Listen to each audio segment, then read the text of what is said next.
So now let's fast forward to what's happening right now with the bird flu. There are multiple labs that have taken a previously naturally occurring H5N1 bird flu. They've been manipulating it in the lab, doing gain of function, which means trying to make it more transmissible and more virulent. And in fact, they're very aggressively trying to get it to jump species, which is there's no good reason to do this. Two of the prominent labs in the United States that are doing this are the Southeast Poultry Research Laboratory, which is owned and operated by our own USDA, is doing this crazy research in Athens, Georgia, and it's almost certain that this is the location by which the current circulating clade, as they call it, of this virus leaked out of. Now, whether it leaked out intentionally or unintentionally, I don't know, but we're pretty confident that's where it came from. And Peter McCulloch and Nick Hulsher and some other people have done some incredible work to trace it, incredible detective work to trace this down. It's been pink eye. There was one report of a person who died in Louisiana with the bird flu.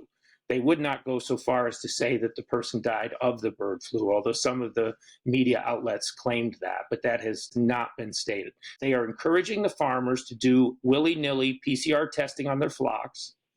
If they test positive, what they're doing is mass slaughtering the entire flock if so much as one bird tests positive for the illness. A PCR test, which has a lot of false positives, they have one positive, they will kill the entire flock. Some of these farms have millions of chickens, correct? Correct. So they can kill hundreds of thousands, maybe millions of birds at once because of one or two positive PCR tests.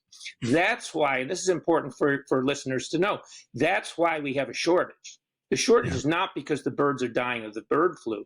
The shortage is because they're being mass slaughtered if there's even one or two or a small number of positive tests. Have you heard anything about this happening in smaller backyard farms, people having chickens in their backyards? At least market price, maybe more, in order to solve the problem. What it's doing is artificially creating a shortage. It's artificially creating fear. It's artificially creating a crisis. Instead of locking us all down and holding us hostage physically or metaphorically until we accept the human vaccines, what they're doing instead is they're destroying an important element of our food supply unless we allow them to mass vaccinate all these birds.